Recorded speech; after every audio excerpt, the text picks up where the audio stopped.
Hi, everybody. I'm Jennifer Freer, and welcome to Level Up Virtual. This session is on information resources that can help you with prepping for a job interview or even identifying jobs. The Level Up Virtual session is a mostly weekly, short session that will level you up on a particular piece, on a particular service or a product or a process that the library offers. I'm going to share my screen now.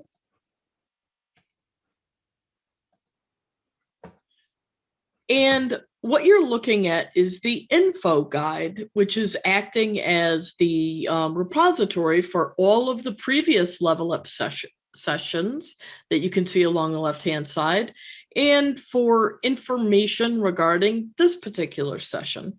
When the recording for this particular session is fully processed, it will be posted here for individuals to go back to take a look. Next week, FYI, we're doing Finding Previous Theses, and that will be on Wednesday, February 17th.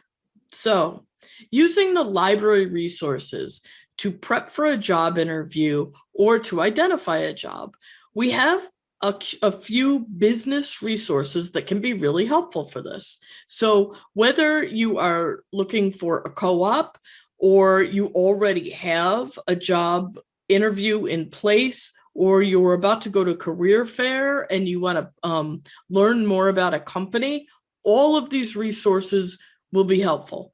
They all work slightly differently, so sometimes it takes a little bit of practice, but what I'm going to do is give you some shortcuts into them. And I'm going to give you two situations.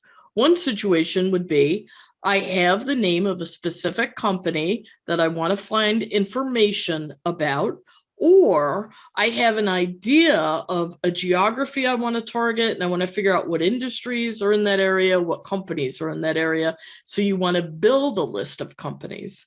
Let's start out with this idea of, I have a specific company that I want to target either to apply to, or I already have the job interview in place, but I want to be ready to be informed about the company. So one of the very first things that you want to be in the know about is news about industries and companies. And on the guide, we're linking here to some of the top business publications, the Wall Street Journal, New York Times, Economist, and these publications will have major business news across multiple industries. What's not on the guide are trade magazines for your particular industry, and they do exist, and you can reach out to us for us to help you identify some in certain areas. But we're going to deal with the general business news now. These links are accessible by any current RIT student, staff, or faculty member, and this top link for the Wall Street Journal will take you right into the Wall Street Journal. So here I'm going into the Wall Street Journal within RIT's subscription. So this is different from WSJ.com. You're lacking some of the graphic design. You may also be lacking the blogs and extra information. This is what was in the print newspaper. And you can see that they're ordered here, the articles in date order. So there are articles in here from today. So let's say I'm searching for articles on a particular company.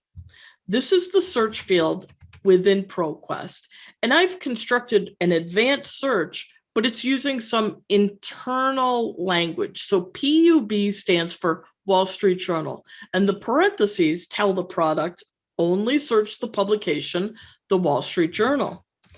I can toss in next to those parentheses the uppercase Boolean connector and now I can type in the name of a company that I'm targeting.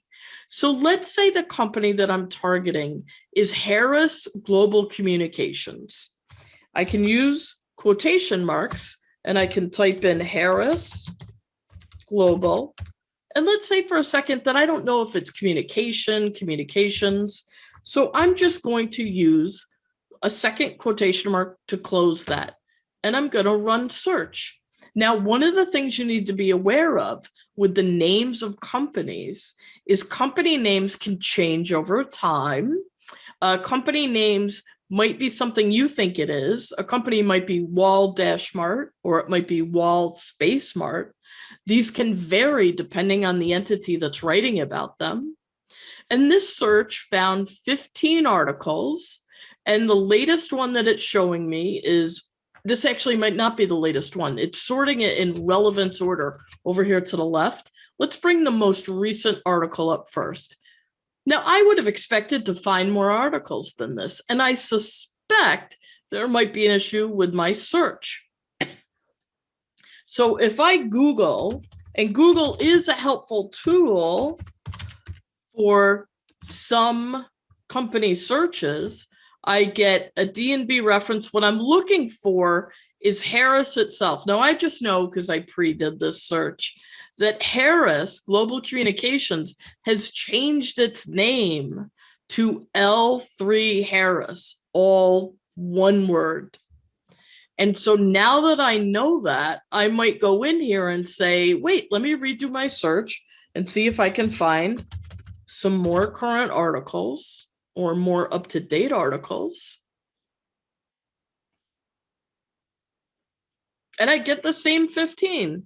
But I do get something more current than the August issue of the Wall Street Journal. Now, I'm not shocked. I'm not worried because L3 Harris might not be talked about all the time in the Wall Street Journal. I could then change this and say, hey, well, what about what's happening in the New York Times around this? And again, you might have to do multiple searches depending on what L3 Harris is called in different places. And the Times has even less articles, and that's still okay. And if I take all of these publication restrictors out, and L3 Harris is a pretty unique name versus just to say Harris, now I've got 9,000 articles. And some might be relevant, some might not, but this is very much expanding the information I have on this company. I like to start narrowing down just to the general business publications because it's just a bite instead of trying to swallow all of this information at once. But we can see here, we're getting very current info. And this is from, it's probably a press release. Press releases can be very helpful because now you know, oh, there's a contract involved with L3 Harris and the US Air Force. So ProQuest is a very quick way to get up to speed on a search. Now, what I can do as a current student, staff, or faculty member, I can go over to Save Search. I can get this search link, and I could add this search link if I wanted to my browser. I could bookmark it. I could email it to myself. And the next time a story comes in that fits this criteria, it goes into this list. So if my interview isn't for 2 months from now, I now have a way to get the even more current articles about L3 Harris. So ProQuest ProQuest is going to help you with the Wall Street Journal, New York Times, etc. I would limit just to the Wall Street Journal and the New York Times to start with. Feel free to reach out to me or any of the subject specialists if you're looking for specific trade journals for a particular industry. So that's one way to get up to speed on news. You do also want to go to the company's websites and look at the news. I'll allow all those cookies. This has a newsroom and they've got press releases. This is always going to be positive news, but this can help inform you about what's going on in that company that they want the public to know. In this case, L3 Harris is also a publicly traded company. So you can go to the investor section to read their annual report. You could read about their strategy. You could read about products and services. And you can, of course, go to the career section to learn about openings and the culture. This is kind of nice, the culture in the workplace. Going back into the library resources, if I wanted to know a little bit more about L3 Harris, I could go into these two company resources, Hoovers and Data Axle. I'm going to go into Data Axle first, and Data Axle is very, very basic company info. You've got US company info and Canadian info. You go over to the search on the left-hand side, and I could start to type in L3 Harris, again, minding now that I know it's all one word. I'm not going to limit to Rochester, New York. I'm just going to view results, which, spoiler alert, part of this company is located in Rochester, New York. They are international. And visually, I found 131 results. Now, they're probably all related. Off on the right-hand side, I get symbols that tell me if they're part of a corporate tree.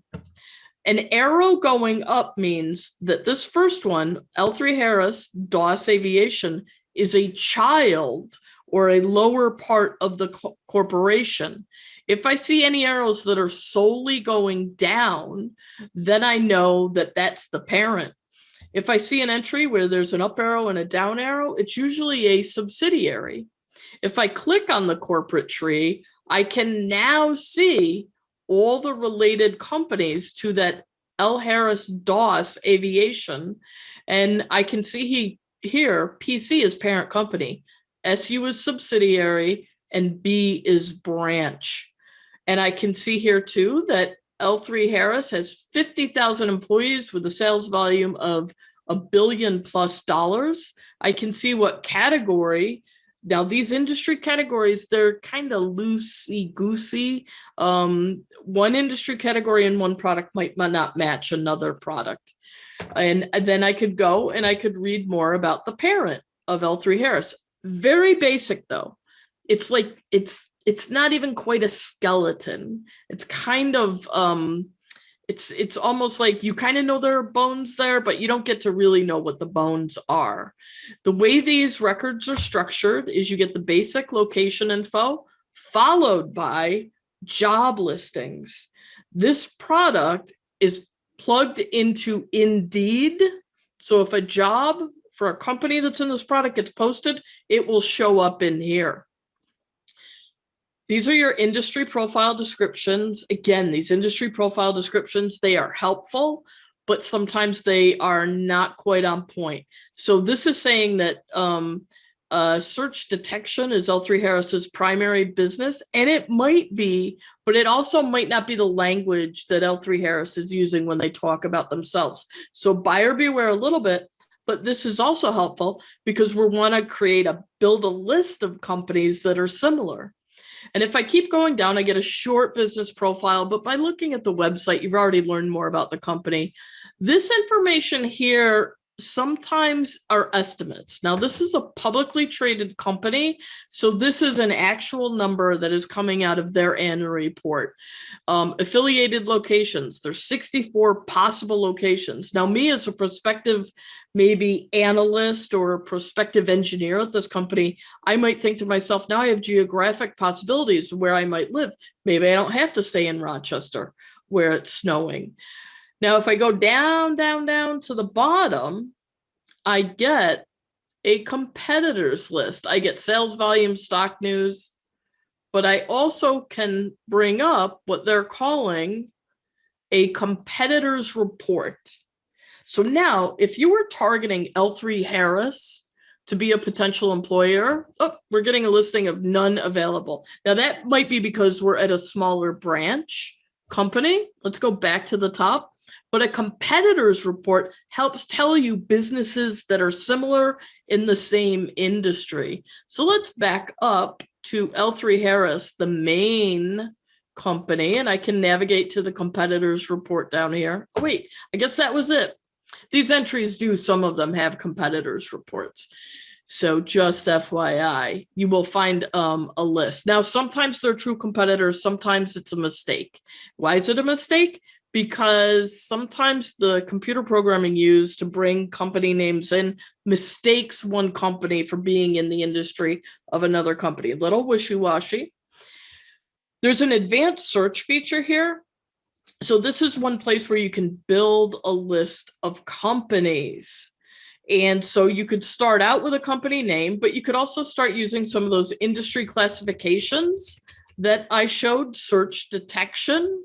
I want to show you an interesting one, you can do a map-based search in here. So if I click on map-based search and I open up the map, let's imagine that the very first decision point in your search for a job is geography.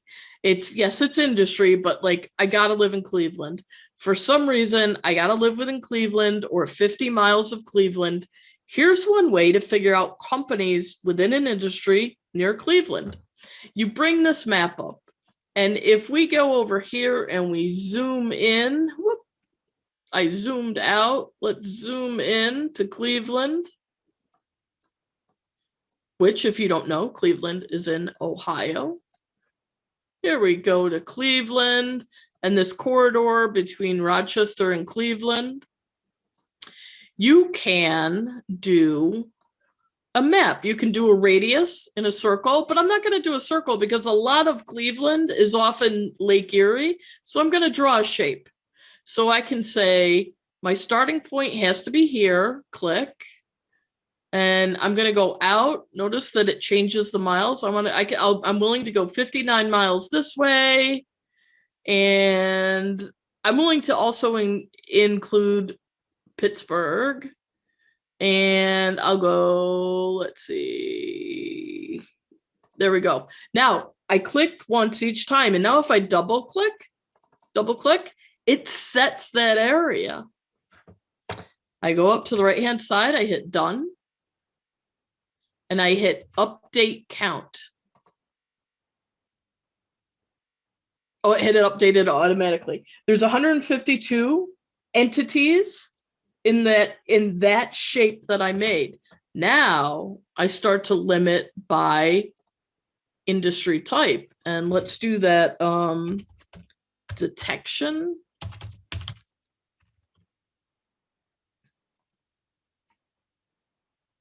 And I'm only taking the words that I saw that were in the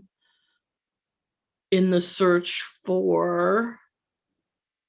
I should have noticed what the numbers were. Let's do this one, industrial instrumentation. I'm going to do this one just to cut to the chase. When I click on it, it adds it to the bottom. I update the count, and it tells me there are 4 companies in that geographic area listed as doing industrial instrumentation. Now, do I know what that means exactly? Well, not as a librarian, I don't know, but also as a job search individual, I might also not know exactly. And I can see here, I have 4 companies. I can open them up and now start to assess them. And one way I might assess them is I might look at, well, how many employees, what are the revenues, and just start to look in deeper. In this case, I'm getting a website, so I might go out and search on the website for this company just to get an idea. And my guess is that some of these are smaller manufacturing companies or suppliers to big manufacturers. But Data Axle gives you the freedom to start to do searching by geography, by industry, by company size. The mapping is kind of nice, again, if geography is your lockdown. So definitely start to go through here. The other piece that is also available in Data Axle is, as I said, they're working with Indeed. You can go right in here and start searching for jobs. You can do a quick search or an advanced search. And so let's say I'm looking for I want to be an analyst. And I'm looking for jobs that are full-time. I could put in a salary estimate. And again, this idea of Cleveland again, Cleveland, Ohio. And these, I can say when I want the job to have been posted. I want the really fresh stuff. What was posted as of yesterday? 25 miles within Cleveland. And I've got 28 results that I could start to look at from the Indeed database. The nice thing, you can obviously go to Indeed directly, but the nice thing is if that entity is also in this product, you can also then go to the skeleton entry for MRI software and get a little bit more up to date on what's going on at MRI. The other product you want to balance this with is Hoovers. So Hoovers gives you a little bit more robust entries. Data Excel will get little tiny companies. Hoovers gets your larger companies. So if I come into here, the two main things you want to be aware of is the company search at the top when you know the name of a company, and the search and build a list.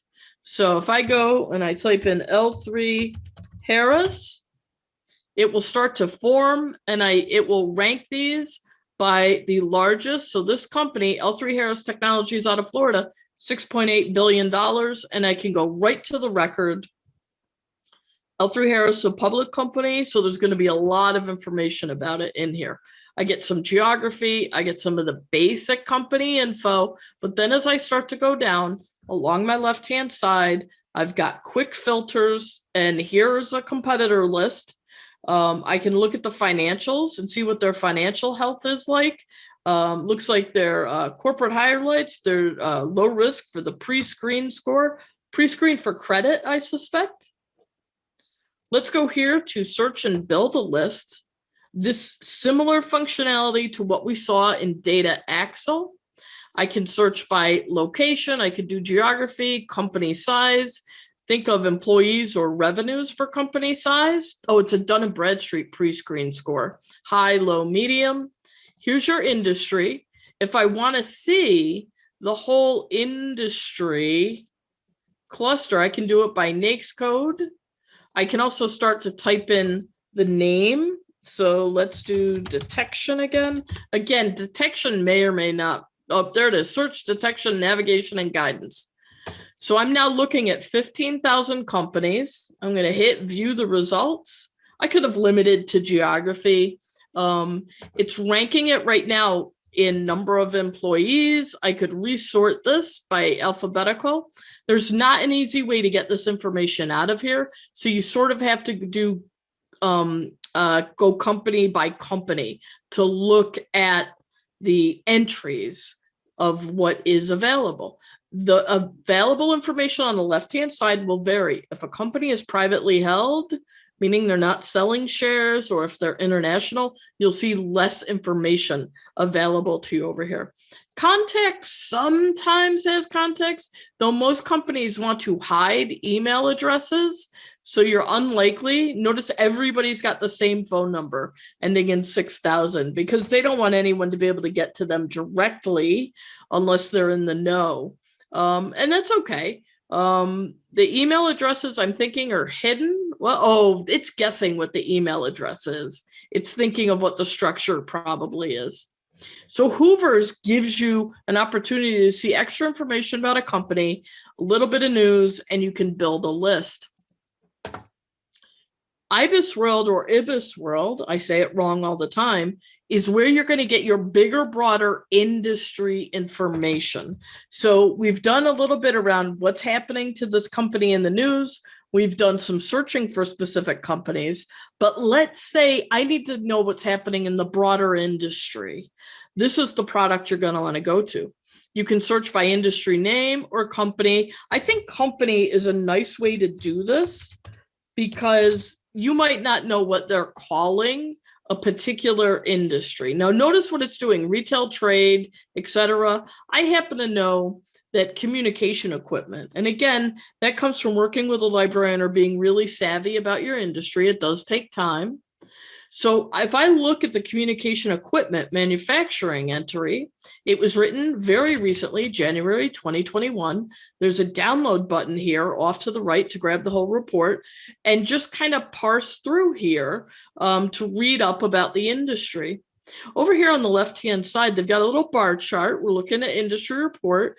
Go over here to your iExpert summary. And the iExpert summaries for these individual industries include role-specific questions, which could be helpful in a job interview. So if you were going for a sales or marketing position at a communication equipment company, you might want to ask a question, how is your company affected by rising imports? Now, they're also trying to give you some context as to why this question is important or what the basis is. Don't ask a question that has an answer that you might not fully understand, okay? Because a question can lead to a conversation. but these are some starting points to understand questions that might be of interest. And the more of these iExpert industry surveys you look at, you'll see the same questions kind of repeated. Think about what you've been learning about your company through its website, through ProQuest and news, through Hoovers and Data Axle, and then you'll be able to shape your own questions around these topics. You will get major players here, but these are the giant companies. If your industry is kind of small, major players won't come up. But starting with the industry overview and then moving into the iExpert is a really helpful way to get up to speed and to become knowledgeable on your industry. I've got a couple other products here that I'll let you examine on your own. They can be a little dated company profiles from Business Source Elite and industry profiles for First Research. They come in handy when you just don't have anything else. And of course, don't forget, the company website is a great source. This is an example of a Google site search where I've told Google, search inside this site for the word satellite. I only want to find occurrences on L3 Harris's website where they talk about satellites, where they talk about careers, where they talk about forecasts. This can be a really powerful tool to get to know a company. So as a reminder, this is your level up guide. It is at the link infoguides.rit.edu/LUV/job interview resources. This link will, when I send this out to the folks that registered with the recording, they'll have that. And you can probably find it by Googling too. Feel free to ask any of the librarians any questions. I'm going to stop my share now. Feel free to ask any of the librarians any questions. We'll direct questions to each other when we don't know the content. And thank you very much for attending and taking a look at this presentation. Have a great day.